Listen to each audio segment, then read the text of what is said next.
بسم اللہ الرحمن الرحیم۔ السلام علیکم۔ پروگرام علم و حکمت میں خوش آمدید۔ میں ہوں محمد حسن الیاس۔ ناظرین کرام، اداکاری، فلم بنانا، ایکٹنگ کرنا اور شوبز کی دنیا میں جو لوگ اپنا کردار انجام دینا چاہتے ہیں، مسلمان کی حیثیت سے کن ہدایات کا انہیں خیال رکھنا چاہیے؟ گزشتہ پروگرام میں ہم نے غامدی صاحب سے اصولی گفتگو کر کے جانا تھا کہ دین اسلام کیا کہتا ہے، وہ کون سی سچویشنز ہیں جن کے اندر آپ کو کون سے کردار نبھانے چاہیے اور کون سی سچویشنز ہیں جن میں اصل حقیقت اور کردار کو الگ کر کے دکھایا جا سکتا ہے۔ تفصیل سے بات چیت ہوئی تھی، اس پر بہت زیادہ ضمنی توضیحی سوالات ہمیں موصول ہوئے ہیں۔ آج کی نشست میں انشاءاللہ غامدی صاحب کی خدمت میں رکھیں گے۔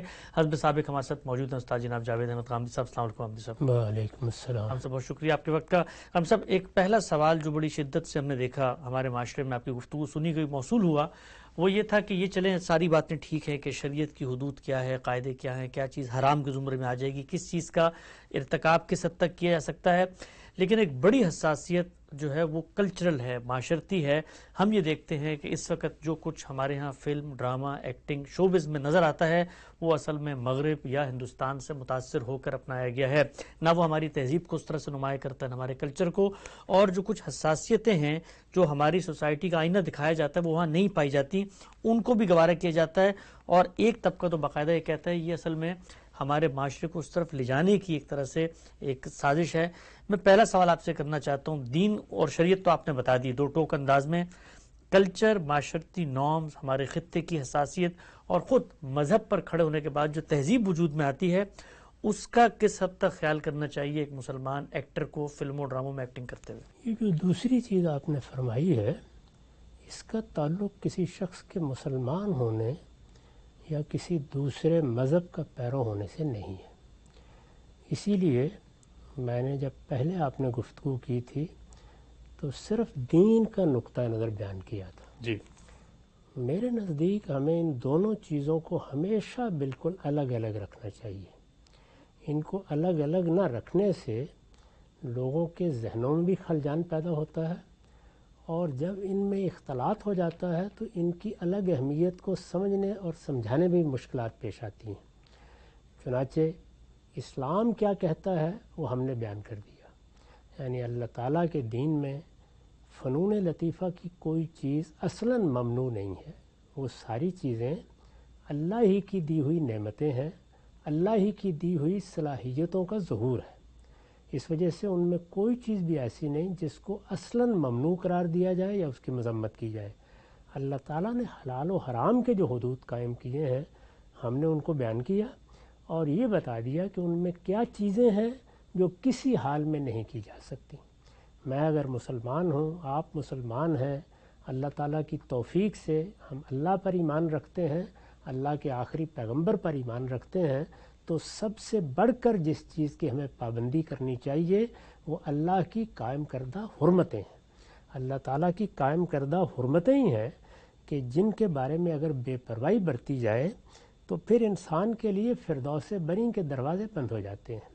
اللہ تعالیٰ نے قرآن مجید میں جگہ جگہ یہ بتا دیا ہے کہ میرے حدود کو لانگھنے کی کوشش نہ کرو، یعنی حدود کے اندر رہو، جو حدود میں نے قائم کر دیے ہیں تمہارے لیے دنیا میں بھی وہ خیر و صلاح کا باعث ہے اور قیامت میں بھی وہی تمہارے کام آئیں گے۔ اگر ان کے معاملے میں کوئی کوتاہی کرو گے، غفلت شعاری اختیار کرو گے، گریز کا رویہ اختیار کرو گے، دنیا میں بھی اس کے نتائج نکلیں گے اور آخرت میں بھی بڑے سنگین نتائج نکلیں گے۔ اس میں ایک دائرہ ایسا تھا سد ذریعہ کی ہدایات کا، جس میں میں نے بتایا کہ رخصت ہو سکتی ہے، اور اس میں بھی یہ توجہ دلا دی تھی کہ رخصت سے اتنا ہی فائدہ اٹھانا چاہیے جتنا ناگزیر ہو۔ اللہ تعالیٰ نے جب کسی معاملے میں ہمیں کوئی ہدایت کر دی ہے تو اصلاً تو ہمیں اس ہدایت ہی کی پیروی کرنی چاہیے، لیکن کسی فن کی ضرورت ہے، کسی علم کی ضرورت ہے، کسی ہنر کی ضرورت ہے، کسی پیشے کی ضرورت ہے، ہمیں بہت سے معاملات میں رخصتوں سے فائدہ اٹھانا پڑتا ہے۔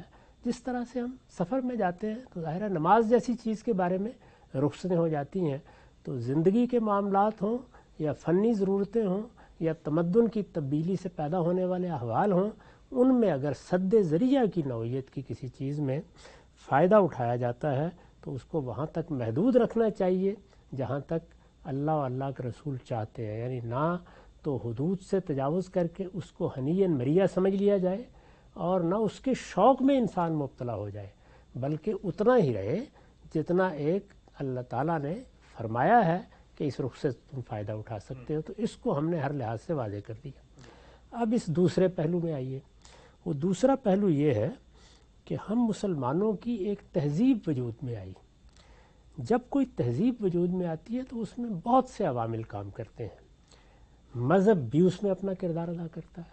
یعنی ظاہر ہے کہ ہم مسلمان ہو گئے، خواہ عرب میں ہوئے، خواہ عجم میں ہوئے، خواہ بر صغیر میں آ کر ہوئے، یا مشرق بعید کے ممالک میں ہوئے.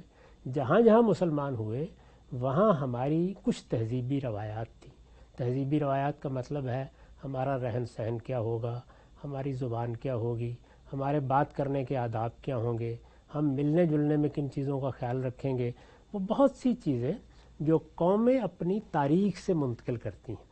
یعنی میں اگر ایک شخص ہوں تو ایک شخص کی حیثیت سے ایسا نہیں ہے کہ میں آسمان سے نازل ہو جاتا ہوں جب میں 25 30 40 سال کا ہوتا ہوں.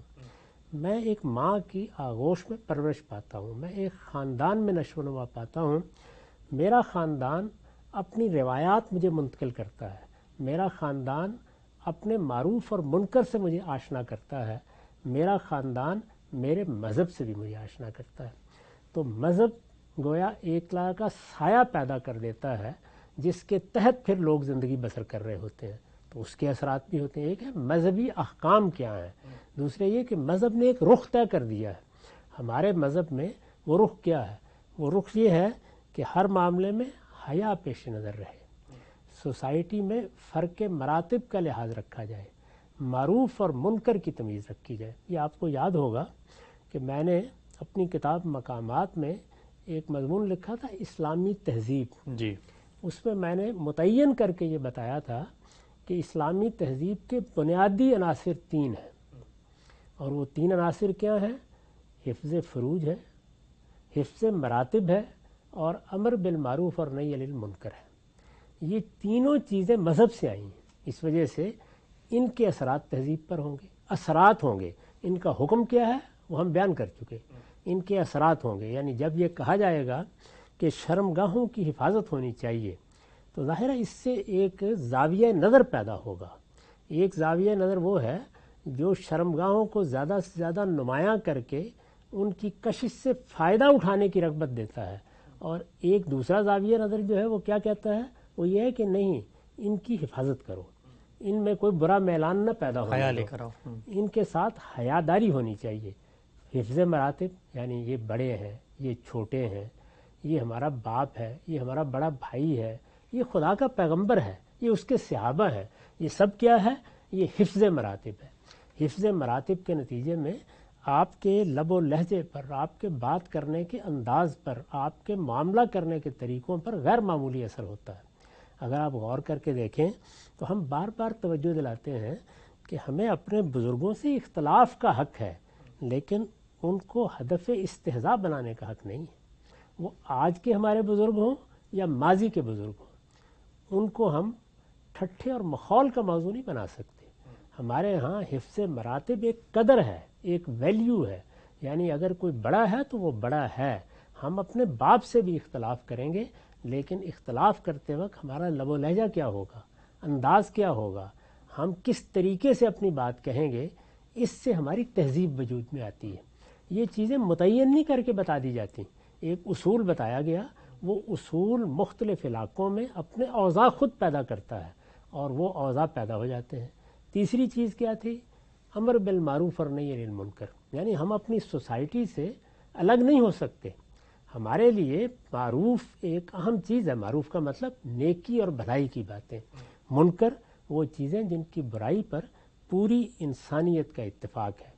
ان تینوں چیزوں کو سامنے رکھ کر جو تہذیب بھی بنے گی، اس تہذیب کو ہم کہیں گے کہ اگر وہ ان چیزوں کو ایک قدر کے طور پر مان رہی ہے، 3 چیزوں کو، یعنی یہ اقدار اس کے ہاں اقدار کی حیثیت رکھتی ہیں، تو پھر وہ ہو سکتا ہے مشرق بعید کے ملکوں میں اپنے اوضاع بالکل مختلف پیدا کرے، وہ مغرب میں، قدیم مغرب میں اپنے اوضاع مختلف پیدا کرے، وہ عرب میں اپنے اوضاع مختلف پیدا کرے، عجم میں اور بر صغیر میں، اور وہ اوضاع مختلف ہو جائیں گے. اوضاع کا مطلب یہ ہے کہ جو صورت بنے گی، یعنی جو فارم وجود میں آئے گی وہ مختلف ہو سکتی ہے، لیکن ان تینوں چیزوں کے ظلال میں بنے گی، ان کے زیر سایہ بنے گی، یہ ہمیشہ ملحوظ رہیں گے۔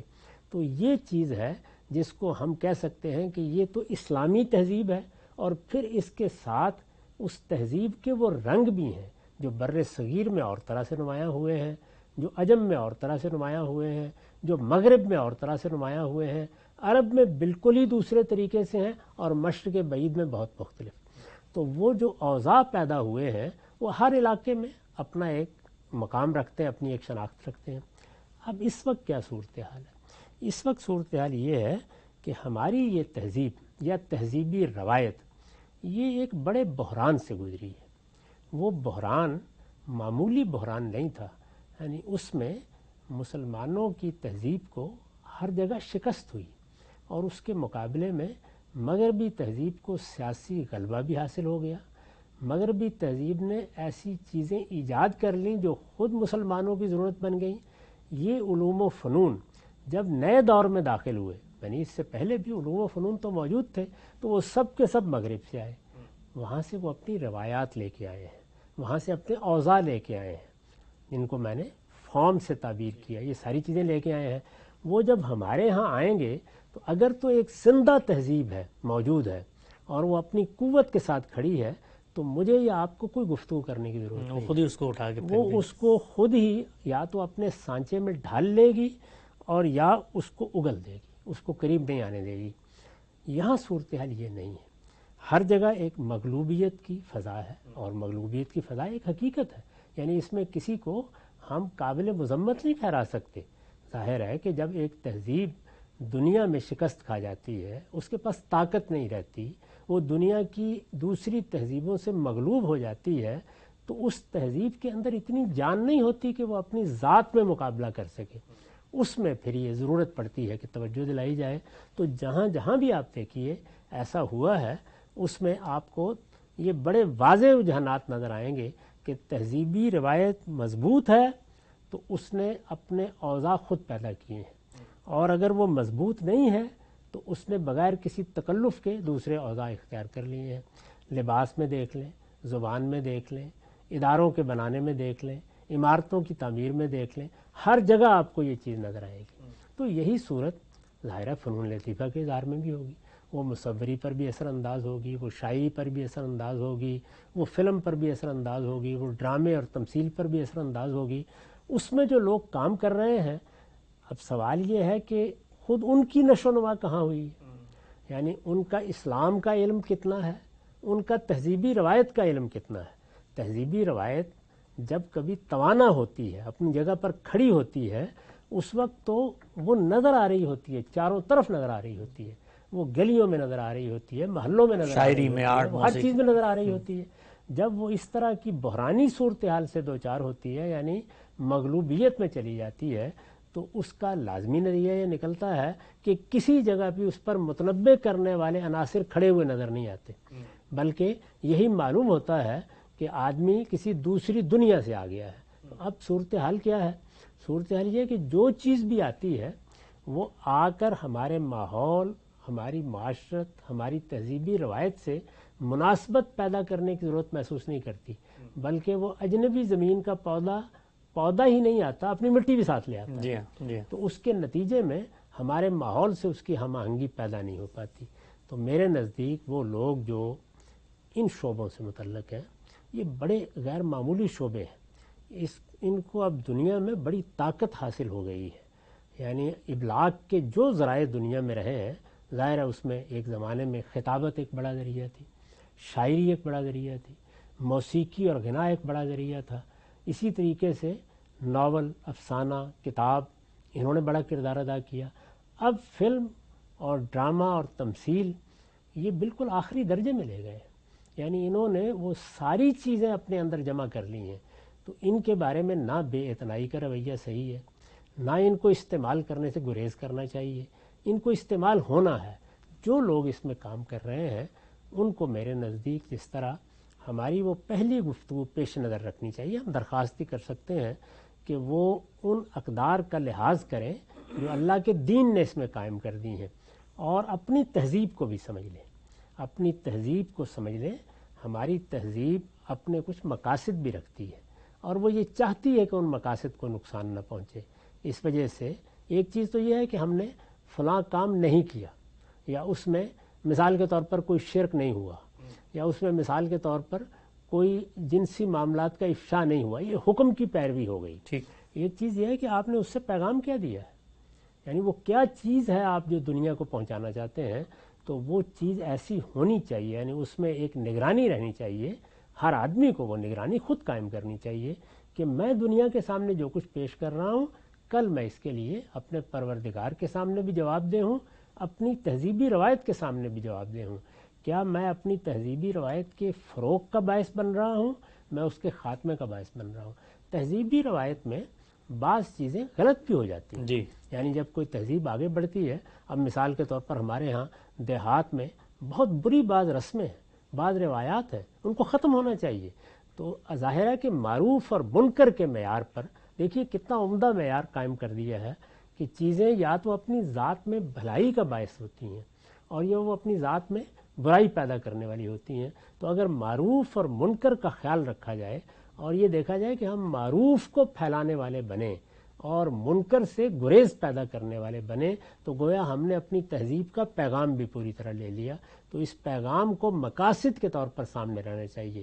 ہو سکتا ہے کہ کسی چیز پر آپ اعتراض نہ کر سکیں، جو کردار ادا کیے گئے ہیں، جو تمثیل بنائی گئی ہے، لیکن کوئی داستان ہوگی، کوئی کہانی ہوگی جس پر آپ جو کچھ بنائیں گے، اس نے لوگوں کو کیا پیغام دیا، میسج کیا دیا ہے. وہ پیغام اور میسج بسا اوقات الفاظ میں نہیں ہوتا، لیکن وہ اس کے مجموعے سے لوگوں تک پہنچتا ہے. تو اس کے بارے میں بھی محتاط رہنا چاہیے. اس کی بھی درخواست بھی کی جا سکتی ہے. اچھا، بڑی خوبصورتی سے آپ نے یہ جو نقطہ ہے جس کا ابلاغ بہت آسان نہیں ہے، اس لیے کہ یہ کوئی دین اور شریعت کا متعین نص میں بیان ہوا آیت کے اندر لکھی ہوئی بات نہیں ہے، بلکہ یہ ایک ایسی بات ہے کہ جس کے اثرات ہوتے ہیں ہماری سوسائٹی پہ. اچھا، ہم جب یہ بھی تو کہا جاتا ہے کہ بھائی جس تہذیب جس کلچر کی آپ بات کر رہے ہیں، ہمارا ملک پاکستان ہی لے لیں، اتنا فرق ہمیں نظر آتا ہے. مثلا ایک اپر مڈل کلاس ہے، ان کی تہذیب، ان کا کلچر ابھی کے آج سے 20 30 40 سال پہلے بھی دیکھیں تب بھی ڈیفرنٹ تھا. یعنی وہ دوپٹے ان کے نزدیک کوئی اہمیت نہیں ہوتی تھی. پھر کچھ لوور مڈل کلاس ہیں، کنزرویٹوز ہیں، دیہاتوں میں رہنے والے لوگ ہیں، ان کے دوپٹوں کی اہمیت ہے. تو اب بات کہاں پر جا کر رکے گی؟ کسی کو ہم کہیں گے بھائی یہ دیکھو یہ تہذیبی اقدار ہے، وہ کہے گا یہ تو آپ کے علاقوں میں ہوگی نا، ہم تو مثال کے طور پہ کراچی کے پوش علاقوں میں بڑے ہوئے، ڈیفنس میں رہے، یا لاہور میں، ہم نے تو کبھی دیکھا ہی نہیں خواتین کو جو تصویر آپ پیش کر.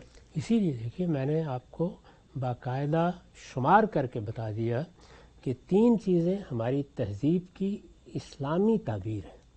یعنی جب ہم اپنی تہذیب کہتے ہیں یہ ہماری اسلامی تہذیب ہے، تو وہ 3 چیزیں تو ہر حال میں ملحوظ رہنی چاہیے.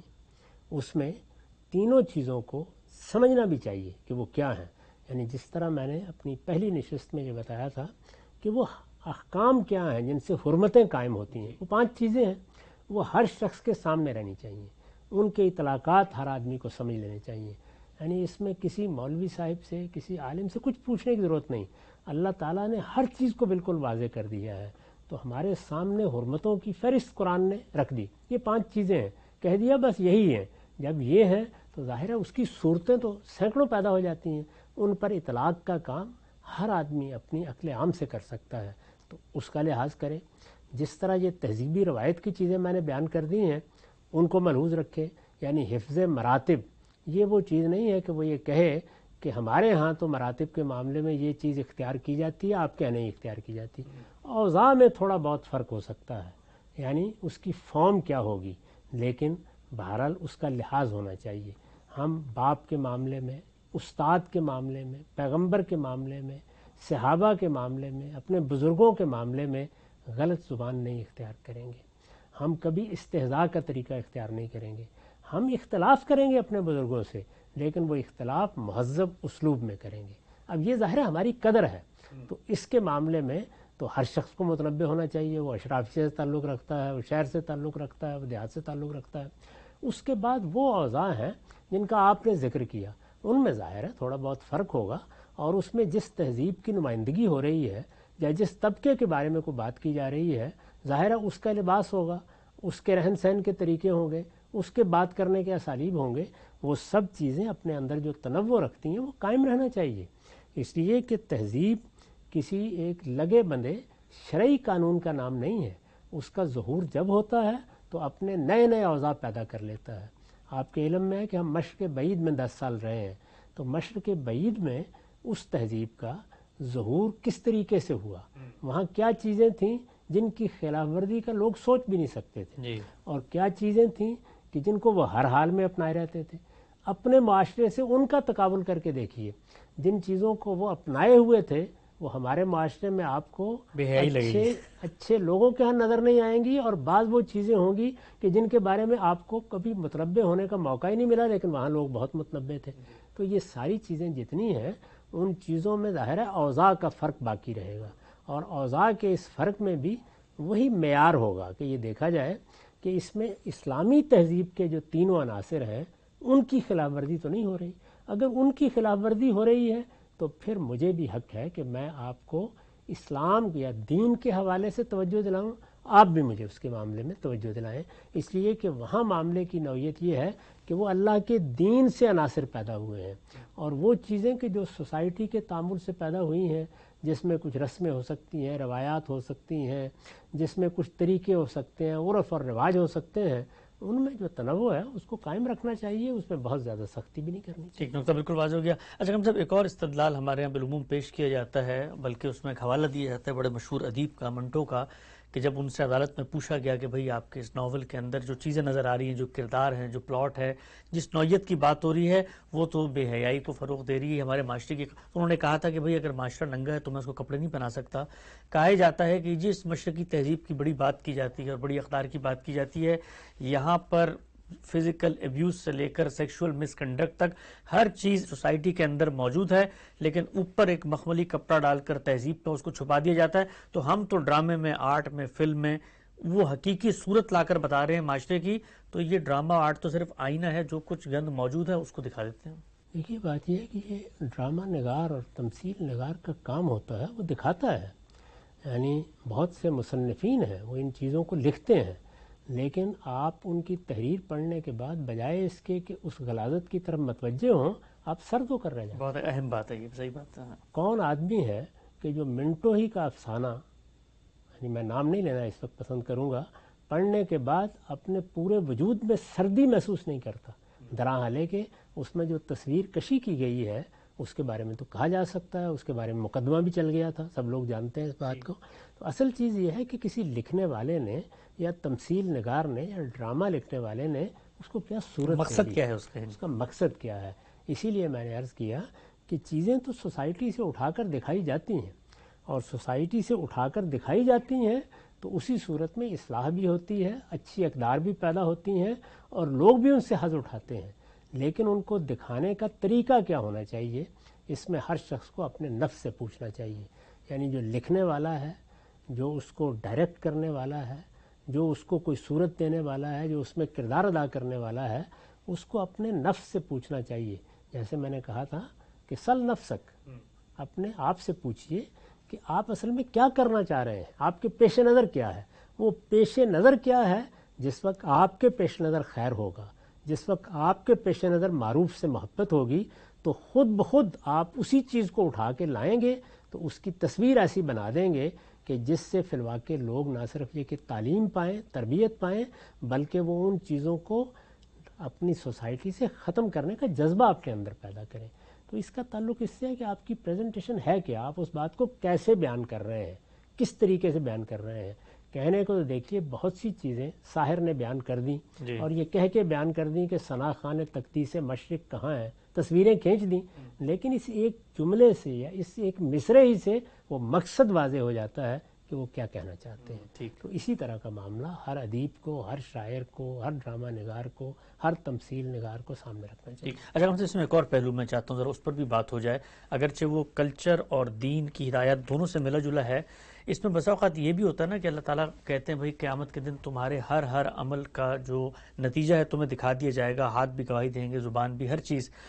میں اگر کسی برے مقصد سے ایک کام کروں, برے مقصد سے مراد یہ ہے کہ جی میں ایک اسکرپٹ جو میرے معاشرے کے اندر شاید ہو سکتا ہے برائی موجود ہو, لیکن میرے پیش نظر اس برائی کا سد باب نہیں ہے, اس کا خاتمہ نہیں ہے, بلکہ اس کو انکریج کرنا ہے, انٹینشنلی بھی صحیح, تو اس صورت میں بھی ہم اللہ کے یہاں بھی جواب دہ ہوں گے، اس لیے کہ کچھ چیزیں، کیونکہ قرآن مجید میں بھی تو آتا ہے نا کہ آپ جب کوئی غلط کام کرتے ہیں تو پھر اس کے اثرات پھر آگے پھیلتے ہیں، تو پھر آپ کے اوپر بھی تو وبال آئے گا اس یہ کا۔ تو دین کی بنیادی بات ہے. جو کچھ ہم دنیا میں کرتے ہیں وہ ہمارا اعمال نامہ ہے. وہ اعمال نامہ یا وہاں ہمارے دائیں ہاتھ میں پکڑایا جانا ہے یا بائیں ہاتھ میں پکڑایا جانا ہے. تو اس وجہ سے اس اعمال نامے میں تو ہر چیز لکھی ہوئی ہوگی. ہماری نیت کیا تھی، ہمارا ارادہ کیا تھا، ہمارے محرکات کیا تھے، ہمارا عمل کیا تھا، یہ ساری چیزیں اللہ کے ہاں تو لکھی جا رہی ہیں، وہ ہمارے سامنے وہاں آ جائیں گی. تو دنیا میں بھی ہمیں ان چیزوں کا خیال رکھنا چاہیے، اس لیے کہ ہم اپنی قوم کے سامنے، اپنے لوگوں کے سامنے، اپنی کمیونٹی کے سامنے اور امت کے سامنے بھی جواب دہ ہیں. اور اسی طریقے سے ہمیں یہ خیال بھی رکھنا چاہیے کہ ایک دن محشر میں اس پروردگار کو بھی منہ دکھانا ہے.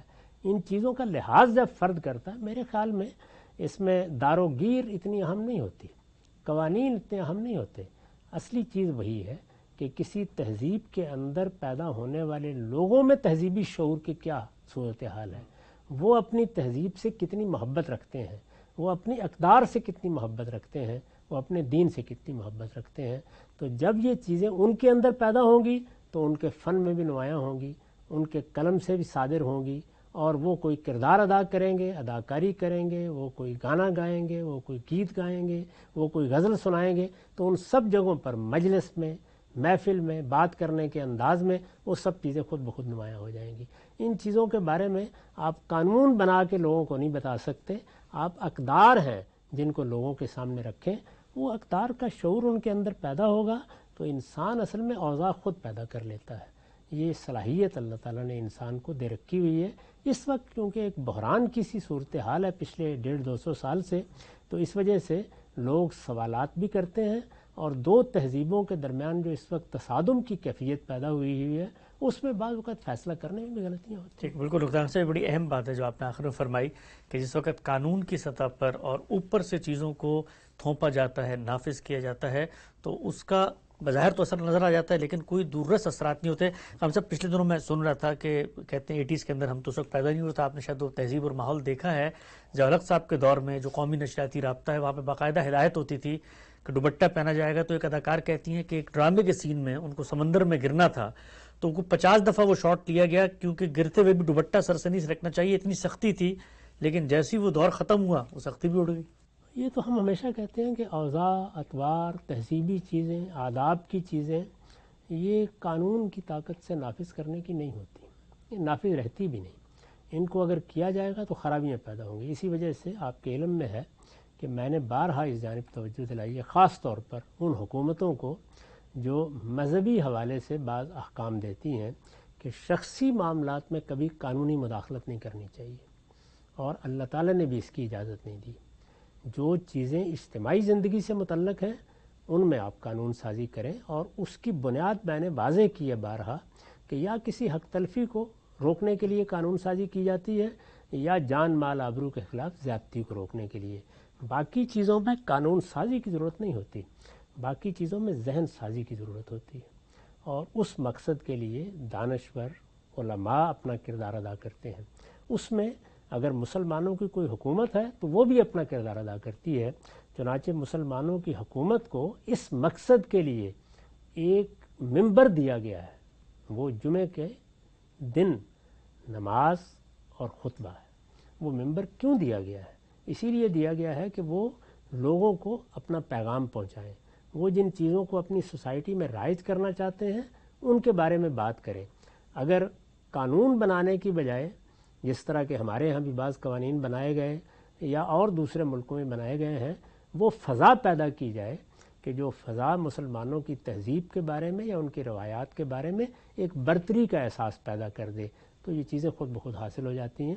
تو اس لیے شخصی معاملات میں قانون سازی نہیں کرنی چاہیے، نہ قانون کا عصا استعمال کرنا چاہیے. اس کے نقصانات ہوتے ہیں.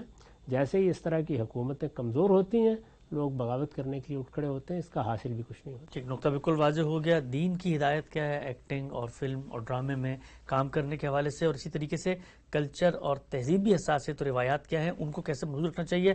اصولی گفتگو چند چھوٹے اطلاقی ہم سب سوالات آخر میں آپ کی خدمت میں رکھ کے رہنمائی چاہوں گا۔ یہ بتائیے گا، یہ تو آپ نے واضح کیا ہے کہ مرد اور عورت جب ملتے ہیں اور عورت نے زینت کی ہوئی ہے، زیور پہنا ہوا ہے، بناؤ سنگھار کیا ہوا ہے، تو ہاتھ پاؤں چہرے کے علاوہ جو بھی مواقع ہیں جہاں پر زینت ہے ان کو چھپایا جائے گا۔ بالوں کا کیا معاملہ ہے ہمارے ہاں، ذرا دین کے لحاظ سے بھی بتائیں اور کلچر کے لحاظ سے بھی بتائیں۔ اس وقت ہمیں لگتا ہے کہ سر پہ دوپٹہ، آپ پاکستان میں چلے جائیں، اسٹریٹس میں نکلیں، بہت کم لوگ ہیں جو لیتے ہوئے نظر آتے ہیں۔